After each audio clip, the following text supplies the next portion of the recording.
নারী দর্শন করে, কিন্তু কোনোদিন যে আমাদের ভাগ্যে হয় না, কোনোদিন আমাদের ভাগ্যে হয় না। তাই তো বৌমার উপর এত অন্যায় করি, বৌমার উপর এত অত্যাচার করি। বৌমা ঘরে বসে যত অত্যাচার করি না কেন, বৌমা তত ঘরে বসে দুটি নয়নের জলে বুক ভাসাবে। আর আমার দর্পহারী ভগবান সবকিছু সইতে পারে, ভক্তের নয়নের জল কখনো সইতে পারে না। আমাদের বৌমার নয়নের জল দর্শন করে ওই রসিকেন্দ্র চূড়ামণি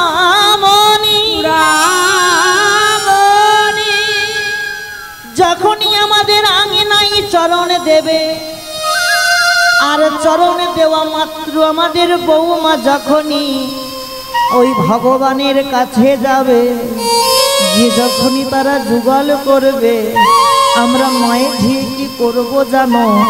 ওদের যুগল হেরে নয়ন ধন্য করবো। হরি হরি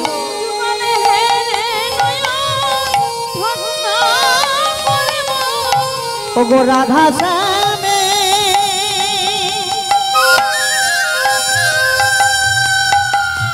রাধা শ্যামে যুগল হেরে, যুগল হেরে নয়ন ধন্য হবে। রাধা শ্যামে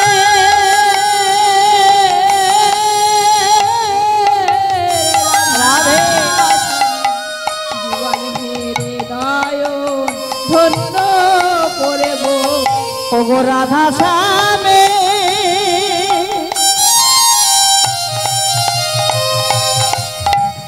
রাধা শ্যামের যুগল হেরে, যুগল হেরে নয়ন ধন্য হবে। রাধা শ্যামের যুগল হেরে নয়ন ধন্য হবে। রাধা শ্যামের যুগল হেরে, যুগল হেরে নয়ন ধন্য হবে।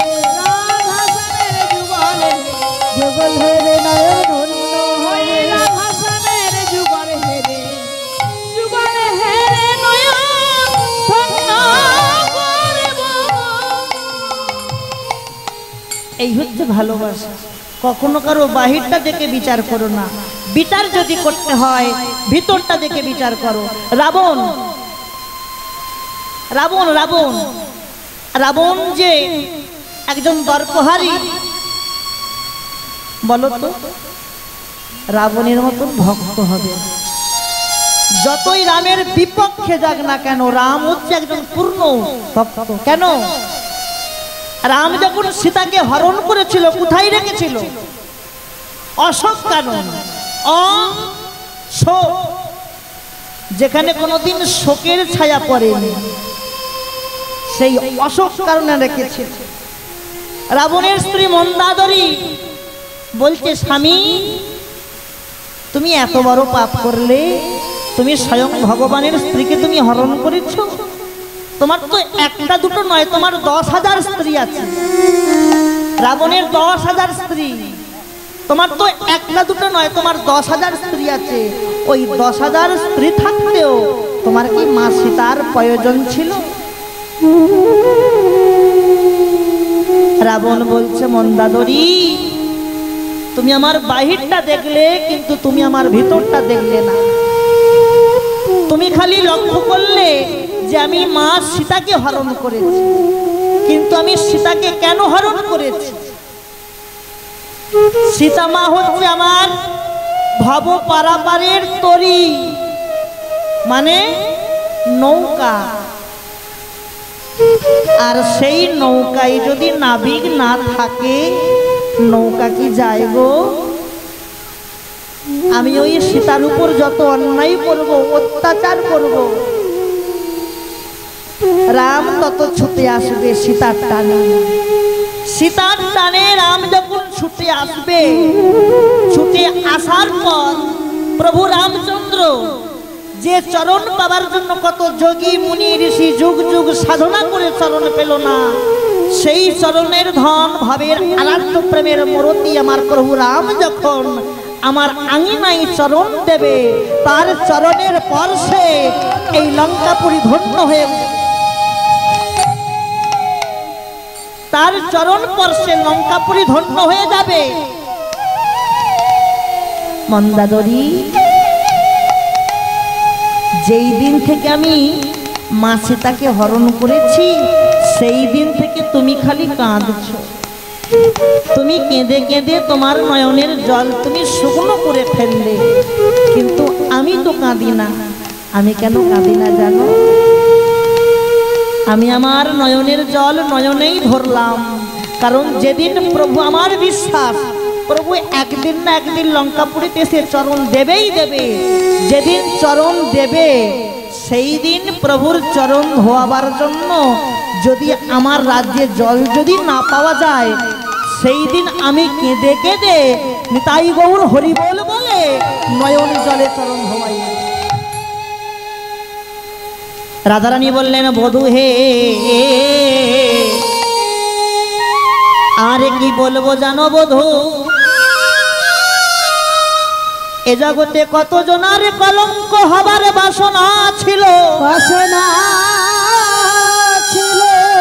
তাদের কোনো কলঙ্ক হলো না, যত কলঙ্ক রাধার বেলায়। আরো বলি শোনো, অন্যের যে অপদোষ গাইতে শুনিতে তথাই দোষ, সত্য এই বিধির বিধান। আমারও কলঙ্ক যত গাওত ভাগবত ফুকারই বেদ পুরাণ। শোনো ও বধূ, আমাদের কলঙ্ক না শুধু এই সমাজের লোক বলে না, ওই বেদ পুরাণেও আমাদের কলঙ্ক উল্লেখ আছে। ফুকারই বেদ পুরাণ, ফুকারই বেদ পুরাণ। শোনো শোনো, কেহ বাগাই উচ্চ ঈশ্বরে, কেহ বাগাই ধীরে ধীরে, কেহ বাগাই ধীরে ধীরে, কেহ বাগাই ধীরে ধীরে, কেহ বাগাই উচ্চ ঈশ্বরে, কেহ বাগাই উচ্চ ঈশ্বরে, কেহ বাগাই ধীরে ধীরে, কেহ বা জপয়ে মনে মনে, কেহ বা জপয়ে মনে মনে। আচ্ছা বাবা, গুরু যখন শিষ্যের কানে মন্ত্র দেয়, কানে কানে মন্ত্র দেয়, তো তা মন্ত্র দেবার সময় কার মন্ত্র দেয়? ওই রাধা কৃষ্ণর কলম ঢুকিয়ে দেয় কানে। তা রাধারানী বলতে কি, প্রভু বধূ, ওই যারা গুরুগিরি করে, যারা গোসাইগিরি করে, তারাও আমাদের কলঙ্ক শিষ্যর কানে দেয়, আর শিষ্যরা সেই মন্ত্র পেয়ে জপ করে। ও মা, কেউ জপ করে মনে মনে, কেউ জপ করে ধীরে ধীরে, আবার কেউ জপ করে উচ্চ স্বরে। বৈষ্ণব কবি বসুধা রামানন্দ এক জায়গায় পদ দিচ্ছেন, কেহ বাগায় ধীরে ধীরে, কেহ বাগায় উচ্চ স্বরে, কেহ বাগায় ধীরে ধীরে, কেহ বা জপয়ে মনে মনে, কেহ বা জপয়ে মনে মনে, কেহ বা জপয়ে মনে মনে। আর এক আশ্চর্য কথা, বধূ হে শুনেছ কথা, গুরু দেয় সেবকের কানে, গুরু সেবকের কানে কলঙ্ক দিচ্ছে। এমতো সময় ভগবান সমস্ত কিছু শোনার পর আমার রাইধনীকে কোলে লইয়ে বলছে, রাই, যারা তোমাকে কলঙ্কিনী বলে তাদের অভিশাপ দাও না, অভিশাপ দাও না। বলে অভিশাপ দেই তো। কি অভিশাপ দেই জানো? যারা আমাকে কলঙ্কিনী বলে আমি তাদেরকে অভিশাপ দিই, দুই ভাবে অভিশাপ দিই, একভাবে নয়, দুই ভাব। তারা কি বলে? ওই যায় কি ওই যায় কৃষ্ণ কলঙ্কিনী। আমি তাদেরকে অভিশাপ দিই, যারা আমায় কৃষ্ণ কলঙ্কিনী বলে ওদের মুখে যেন নাম লেগেই থাকে, মুখে যেন নাম লেগেই থাকে। কৃষ্ণ কৃষ্ণ কৃষ্ণ নাম মুখে যেন নাম লেগেই থাকে।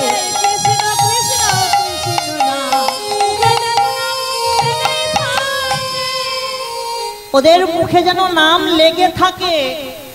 কি নাম বাবা? ওই কৃষ্ণ নাম। আহা কেমন অভিশাপ গো! এমন অভিশাপ কি সবার ভাগ্যে হয়? ওদের মুখে যেনই নাম লেগে থাকে। আর একটা অভিশাপ দিই কি জানো? আমার কথা কবে যে আমার মতন হবে সে বসিয়া কহিলাম বৃন্দাবনে, তাদের কাঁদিতে কাঁদিতে জনম যাবে, কাঁদিতে কাঁদিতে জনম যাবে। কৃষ্ণ কৃষ্ণ কৃষ্ণ বলে কাঁদিতে কাঁদিতে জনম যাবে।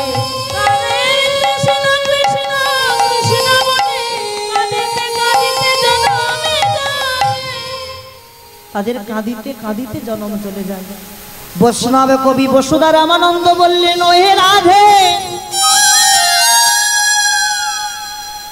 এইভাবে তুমি ওদের অভিশাপ দিও না।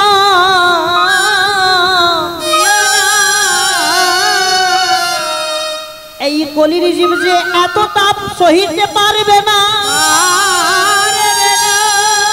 কি গো মা, সংসারটা একটা তাপ। একটু মন দিয়ে শোনো না। আমি জানি তোমাদের কষ্ট হচ্ছে, কারণ আমার বাবারা বলেছিল একটা ভক্তলীলা করতে। মহাজনী পদ্ম অনেকে বুঝতে পারে না, নাচতে পারি না, গাইতে পারি না, কষ্ট হচ্ছে, তবু বলে যাই একটুখানি ধৈর্য ধরে বসো মা।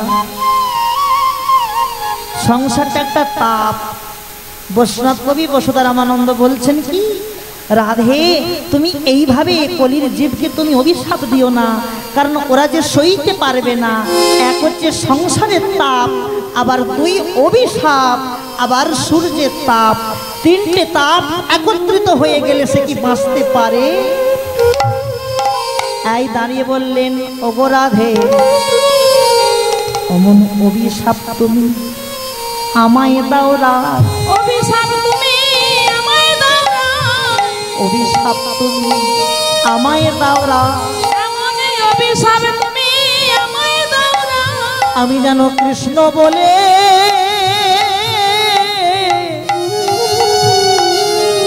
যেন কৃষ্ণ বলে কাঁদিতে পারি, অভিশাপ তুমি আমায় দাও না। যেন কৃষ্ণ বলে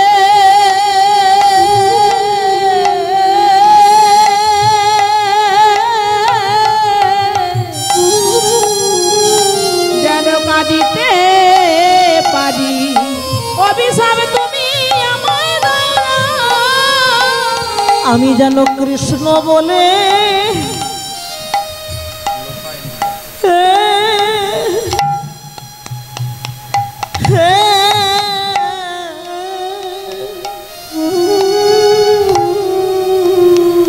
কাঁদিতে পারি, অমনি অভিশাপ, অভিশাপ তুমি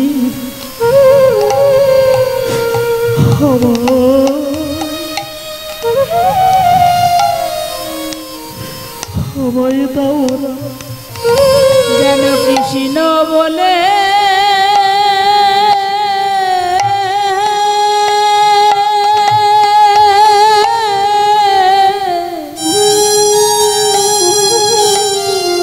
বলে কাঁদিতে পারি, এমন অভিশাপ তুমি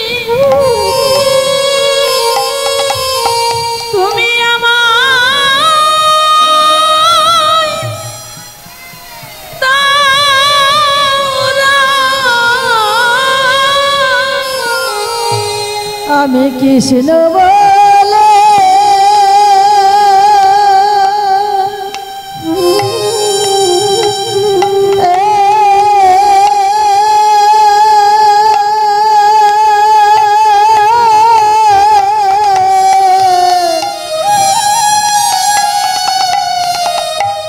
আমি কাঁদিতে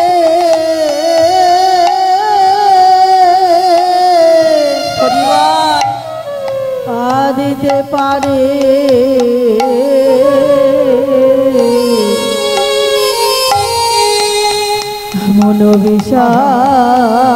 মনোবিষাদ তুমি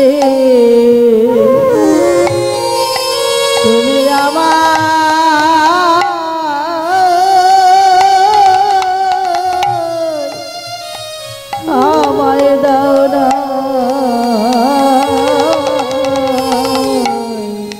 আমার ভুলাই না যেন হরি বল হরি বল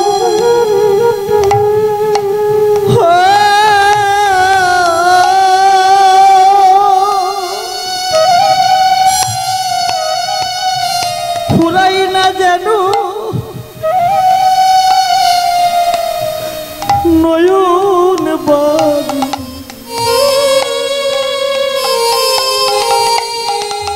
আমি যেন কৃষ্ণ বলে কৃষ্ণ বলে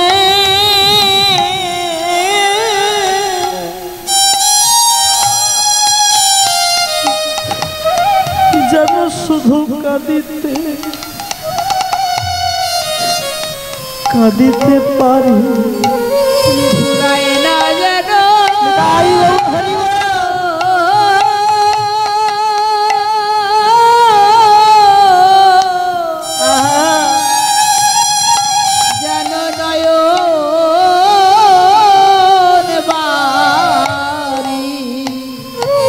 যেন কৃষ্ণ বলে কাঁদিতে পারি না যেন নয়ন বাড়ি কৃষ্ণ বলে কাঁদিতে পারে না যেন নয়ন বাড়ি কৃষ্ণ বলে কাঁদিতে পারে না যেন নয়ন বাড়ি কৃষ্ণ বলে কাঁদিতে হরি হরি কৃষ্ণ বলে কাঁদিতে পারে না যেন নয়ন বাড়ি যেন কৃষ্ণ বলে কাঁদিতে পারে।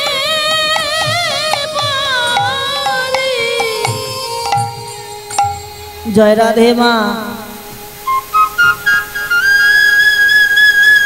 এই নাম যজ্ঞ আমার এই বাবারা কত দাঁড়ে দাঁড়ে ভিক্ষা করে করেছে গো। ভক্তদের প্রসাদ পাওয়াবে, হরিকথা সাধন করাবে। হরিকথা শ্রবণ করা আর হরিকথা করানো কিন্তু আলাদা নয়। জীবের দাঁড়ে দাঁড়ে গেছে। একটা কথা বলি বাবা, আমরা আসি বা না আসি, কারণ সবাই তো সব জায়গায় যেতে পারে না। যে কটা দিন থাকবে, যে কটা দিন আছো, এইভাবে যেন গৌর গোবিন্দের নাম দিতে পারে, যেন সাধু সঙ্গ করতে পারো। কারণ দুটো কথা বলে যায়, একটু গভীরের কথা। আমি এখানে ভেবেছিলাম আমি গাইব কৃষ্ণের পূর্বরা, কিন্তু বাবা বলল অত গভীরে যেতে হবে না বাবা, তুমি হালকার মধ্যে থেকো। দুটো গভীরের কথা বলে যায়। দেহ থেকে রস যদি ঝরে যায়, দেহ থেকে রস যদি ঝরে যায়, সেই দেহটা কিন্তু ভগবানের সেবাই লাগে না। একটু মন দিয়ে শোনো মা, গভীরের কথা। দীক্ষা সবাই নিয়েছি, কিন্তু শিক্ষার ঘরে কেউ কি গেছি? শুধু দীক্ষা নিলে হবে না, শিক্ষার ঘরে যেতে হবে। শিক্ষার ঘরটা কেন? দীক্ষা আর শিক্ষা। শিক্ষার ঘরটা এই জন্য, দেহের মধ্যে যে 6খানা কামধেনু আছে, দেহের মধ্যে কয়খানা কামধেনু? 6খানা। কাম, ক্রোধ, লোভ, মোদ, মোহ, মাৎসর্য, এই 6খানা কামধেনু যখন তখন জ্বালাতন করে ফসলে মুখ দেবার জন্য। আর যেই তুমি ফসলে মুখ দিতে গেলে, ফসলে মুখ দেওয়া মাত্র তোমার দেহ থেকে রস ঝরে চলে গেল। ভালো করে সাধনা করো মা। এই 6খানা চোর তোমাকে যখনই জ্বালাতন করবে ফসলে মুখ দেওয়ার জন্য, যখনই তুমি ফসলে মুখ দিতে গেলে, মুখ দেওয়া মাত্র তোমার দেহ থেকে রস ঝরে গেল। যেই দেহে রস ঝরে চলে যায়, সেই জন্য শিক্ষার ঘর, যাতে তুমি আর ফসলে মুখ না দিতে পারো। শিক্ষার ঘরে গিয়ে গুরুর কাছ থেকে শিক্ষা মন্ত্র নিয়ে, কামিনী কাম গায়ত্রী মন্ত্র নিয়ে যদি কেউ রহ রহ জপ করতে পারো, তার দেহে আর কখনো কাম প্রবেশ করতে পারে।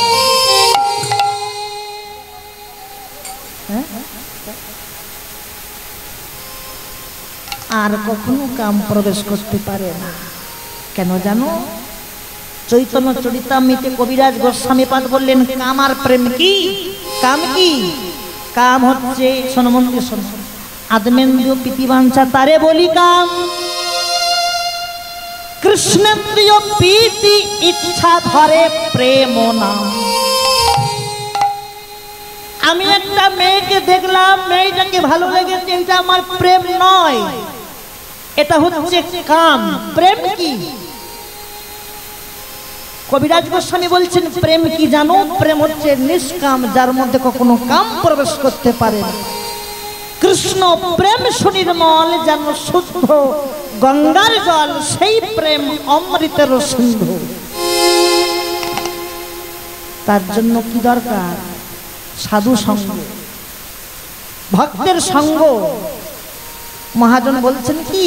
সাধু সঙ্গ, সাধু সঙ্গ সর্বশাস্ত্রে কয়, সাধু সঙ্গ লবমাত্র জীবের কৃষ্ণ ভক্তির উদয় হয়।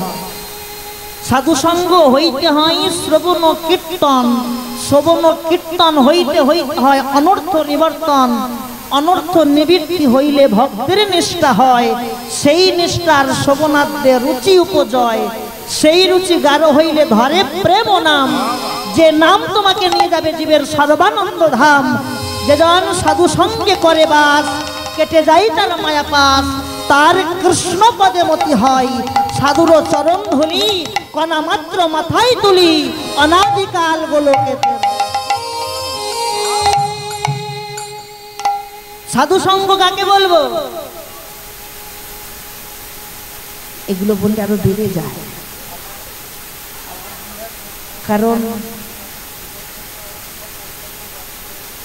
কারণটা কি হচ্ছে বেড়ে যায় কেন জানো? কারণ তোমরা তো সেবা করতে যাবে, এটাই যদি সেবা হয় তাহলে আসরটা এমন ফাঁকা হয়ে যেত।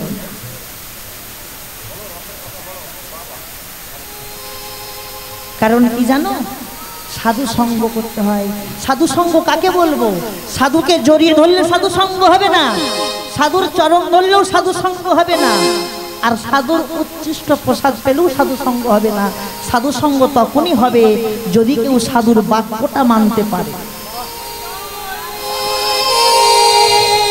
যদি কেউ সাধুর বাক্য মানতে পারে তবে হবে সাধু সঙ্গ। এই সাধু সঙ্গ করে ভগবানকে পেয়েছিল কে বলো তো? সেই চন্ডালের মেয়ে সবরী। কি করে পেয়েছিল? কি করে পেয়েছিল? সবরীর দোষটা কি? তার চন্ডাল ঘরে জন্ম হয়েছিল, সেই জন্য তাকে সমাজে মেনে নিতে পারেনি।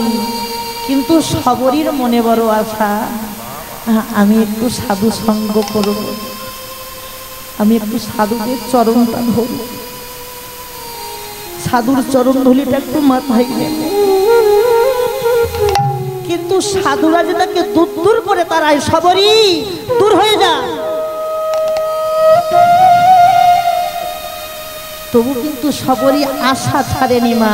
তোমাদেরকেও বলে যাই, তোমরা কিন্তু আশা ছেড়ো না মা, যে কটা দিন দেহে প্রাণ থাকবে আর দেখা হয় কি না হয়, যেন প্রাণটা ছেড়ো না। এই পথটা বড় বড় কঠিন পথ।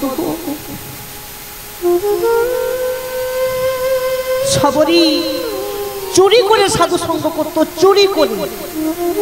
সাধুরা যখন ঘুমিয়ে পড়তো, ওই সবরই রাতের অন্ধকারে গভীর রাতে জঙ্গলে গিয়ে কাষ্টের বোঝা মাথায় করে নিয়ে ওই সাধুদের রন্ধনশালায় রেখে দিত।